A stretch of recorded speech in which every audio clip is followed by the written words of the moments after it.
আসসালামু আলাইকুম everyone. I hope আপনারা সবাই ভালো আছেন। আপনাদের দোয়ায় আমিও অনেক বেশি ভালো আছি। আজকের ভিডিওটা হচ্ছে বুলগেরিয়া নিয়ে। আ আসলে যাদের আইডিয়া নেই বুলগেরিয়াতে কিভাবে কি শুরু করবেন, কোথা থেকে কি শুরু করবেন, এই বিষয়ে আপনাদেরকে একটা আইডিয়া দিতে চাই। একটা বেসিক নলেজ দেওয়ার জন্য আজকের ভিডিওটা করা। সো বুলগেরিয়াতে মূলত হচ্ছে যারা আবেদন করে তাদেরকে প্রথমত হচ্ছে বাংলাদেশ থেকে foreign ministry, law ministry, education ministry থেকে আগে ডকুমেন্টগুলো সত্যায়িত করা লাগে। এখন আগের মতো ম্যানুয়ালি যাওয়া লাগে না। আপনার ডকুমেন্টগুলো আপনাকে নিয়ে ফরেন মিনিস্ট্রি, ল মিনিস্ট্রি, আপনার নিজের বোর্ড এগুলোতে গিয়ে দৌড়াদৌড়ি করা লাগে না। কম্পিউটার দোকানগুলো থেকে এখন সত্যায়িত করা যায়। আপনার ৳২৫০০ বা ৳৩২০০ মতো খরচ হয় ডকুমেন্ট এবং বার্থ সার্টিফিকেট সত্যায়িতর জন্য। তো বাংলাদেশ থেকে যখন আপনার ডকুমেন্টগুলো সত্যায়িত করা শেষ হয়, তখন যারা ব্যাচেলরের জন্য আবেদন করে তাদের হচ্ছে ৪ টা ডকুমেন্ট, মেট্রিকের সার্টিফিকেট, মেট্রিকের মার্কশিট, ইন্টার সার্টিফিকেট, ইন্টারের মার্কশিট।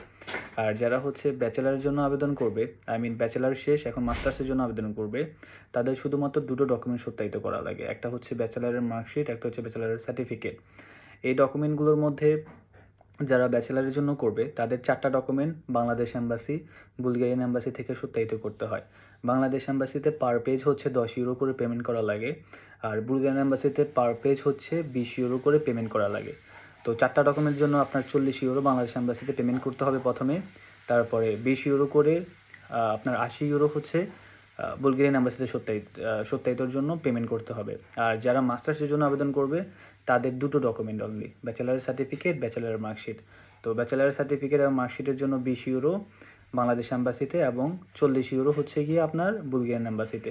মানে €২০, €২০ করে, যেহেতু তাদের দুটো সার্টিফিকেট। যখন এই কাজটা শেষ হয়ে যায় তারপর স্টেপ আসে হচ্ছে আপনার ডকুমেন্টগুলো নটারি, ট্রান্সলেট, অথরাইজেশন যেটাকে বলে, এটার জন্য হচ্ছে আবার ওইখানে আ আ বুলগেরিয়াতে এগুলো অনেক প্রতিষ্ঠান আছে যারা আসলে এই কাজগুলো করে। তো ওইখানে ওইসব প্রতিষ্ঠানগুলোতে কেউ চাইলে ডিএচএল করে পাঠিয়েও ডকুমেন্টগুলো সত্যায়িত, যেটাকে বলে লিগ্যালাইজেশন, নটারি বা ট্রান্সলেট যেটা বলেন না কেন, সেটা করতে পারে। আবার কেউ গিয়ে ওনাদের অফিসে গিয়েও করতে পারে। এটার জন্য ১ সপ্তাহের মতো ওনারা সময় নেয়। ওইখানে পার ফাইলের জন্য এখানে আপনার অনেকগুলো ডকুমেন্ট সত্যায়িত করতে হয়। এখানে আ পার ফাইলের জন্য আপনার €১৪০, €১২০, €১৩০ এরকম করে পেমেন্ট করা লাগে।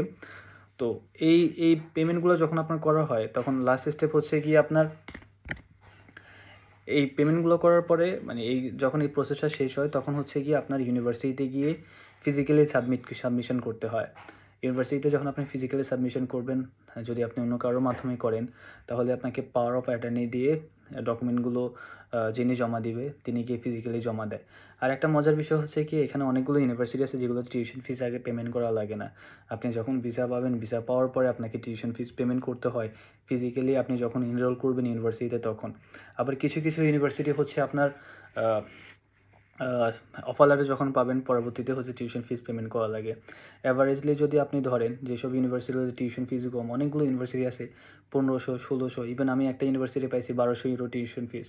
সো আহামরি কস্ট বেশি না। যদি আপনি অন্যান্য কান্ট্রি হিসাব করেন লাইক লিথুয়ানিয়া, হাঙ্গেরি, তারপরে অন্যান্য কান্ট্রিগুলো যদি আমি বলি, এগুলোতে আপনি যখন অফার লেটার পাবেন, টিউশন ফিস পাঠাবেন, পাঠানোর পরবর্তীতে হচ্ছে আ ভিসা হইতেও পারে, নাও হইতে পারে। একটা আ দ্বিধাদ্বন্দ্বের মধ্যে থাকে। ভিসার রেশিও একবার আপ ডাউন হয়। কিন্তু বুলগেরিয়াতে ভিসার রেশিও অনেক ভালো। কারণ এখানে স্টুডেন্টদের চাপ কম। অন্যান্য কান্ট্রিতে যেমন চাপ, এখানে এত চাপ নাই। আরেকটা বিষয় হচ্ছে গিয়ে এখানে কিন্তু আইএলটিএস লাগে না। হ্যাঁ? কিন্তু এখানে একটা জিনিস ম্যান্ডেটরি, সেটা হচ্ছে গিয়ে 62% নাম্বার। আপনার যদি 62% নাম্বার থাকে তাহলে আপনি অ্যাপ্লিকেশন করতে পারবেন। এখন আমার একটা কথা হচ্ছে গিয়ে, যারা হচ্ছে বলেন যে আমার তো স্টাডি গ্যাপ হলেই আপনি যে ইউনিভার্সিটিতে কন্টিনিউ করতেছেন, যারা ব্যাচেলরের জন্য আবেদন করতে চাচ্ছেন, কিন্তু আপনি কোনো একটা ইন্টার কমপ্লিট করছেন, ইন্টার কমপ্লিট করার পরে আপনি ২ বছর কন্টিনিউ করতেছেন কোনো একটা ইউনিভার্সিটিতে, ৩ টা বছর আপনার থার্ড ইয়ারে আছেন, ফার্স্ট সেমিস্টার চলতেছে। আপনি কি করতে পারেন? আপনি হচ্ছে গিয়ে এই ডকুমেন্টগুলো ইউনিভার্সিটি থেকে একটা ডকুমেন্ট নিতে পারেন যে আমি এই ইউনিভার্সিটিতে অধ্যয়নরত আছি, আমাকে এই রিলেটেড একটা ডকুমেন্ট তোমরা দাও। পরে ওইটা সাবমিশন করলে এই যে স্টাডি গ্যাপটা সেটাও আসলে ফিল আপ হয়ে যায়। সো বুলগেরিয়াতে এই সুযোগটা সবচেয়ে বেশি। স্টাডি গ্যাপ বলেন, আইএলটিএস বলেন, হুম? যে সুযোগ সুবিধা আছে আমি মনে করি এই হিসাবে বুলগেরিয়া বেস্ট। স্টুডেন্টদের জন্য বুলগেরিয়া এখন বেস্ট। আর ভিসার ইস্যু সবকিছু হিসাব করলে বুলগেরিয়ার আমি মনে করব অন্যান্য কান্ট্রি থেকে বুলগেরিয়া অনেক বেশি ভালো, বেটার অপশন। আর এখানে চাকরির সুযোগ সুবিধা বলেন, কাজের ক্ষেত্রে যে সুযোগ সুবিধা বলেন, হ্যাঁ? মানুষের মানুষের যে গ্যাদারিংটা এখানে অনেক কম। আমি 5-6টা ইউনিভার্সিটি ভিজিট করেছি, ইন্টারন্যাশনাল ইউনিভার্সিটির টিচারদের সাথে কথা বলেছি। স্টুডেন্টরা অনেক বেশি হেল্পফুল, যে কোনো কাজে আপনারা হেল্প করবে।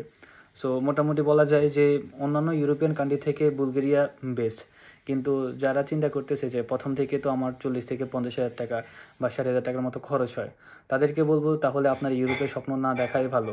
আপনি যদি 55,000 60,000 টাকা আপনি অ্যাপ্লিকেশনের জন্য খরচ নাই করতে পারেন, তাহলে আপনার ইউরোপের স্বপ্ন দেখা আপনার জন্য বৃথা।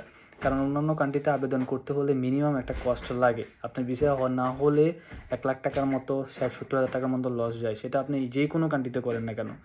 হ্যাঁ, তো সেই ক্ষেত্রে এখানে হয়তো আগে হচ্ছে, বাট ওভারঅল হিসাব করলে বুলগেরিয়া বেস্ট আমি মনে করব।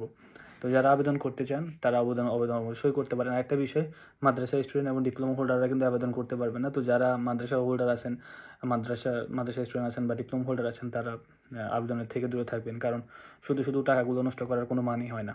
তো এই হচ্ছে ওভারঅল। আর যারা চাচ্ছেন আমাদের মাধ্যমে আবেদন করতে, আমাদের ঢাকাতে অফিস আছে, মেঘনা এয়ার ওভারসিজ, মেঘনা এমপ্লয়মেন্ট ওভারসিজ, সিলেটে A1 কনসালটেন্সি। হ্যাঁ, তো আমাদের 4-5টা ট্রাভেল এজেন্সির সাথে আমরা আসলে কাজ করতেছি। সো আপনারা চাইলেও ওগুলোর মাধ্যমে গিয়ে কাজ করতে পারেন, জয়েন হতে পারেন। আর কেউ যদি চান আমাদের সাথে ডিরেক্টলি জয়েন হতে, তাহলে আমাদের ইনবক্স করুন বা আদারওয়াইজ আমাদেরকে কমেন্ট বক্সে SMS কমেন্ট করলে আমরা আপনার রিপ্লাই দেওয়ার চেষ্টা করব। এই ছিল ওভারঅল। তো ভালো থাকবেন সবাই, সুস্থ থাকবেন, আমাদের জন্য দোয়া করুন, আমরা আপনাদের জন্য দোয়া করি। আসসালামু আলাইকুম।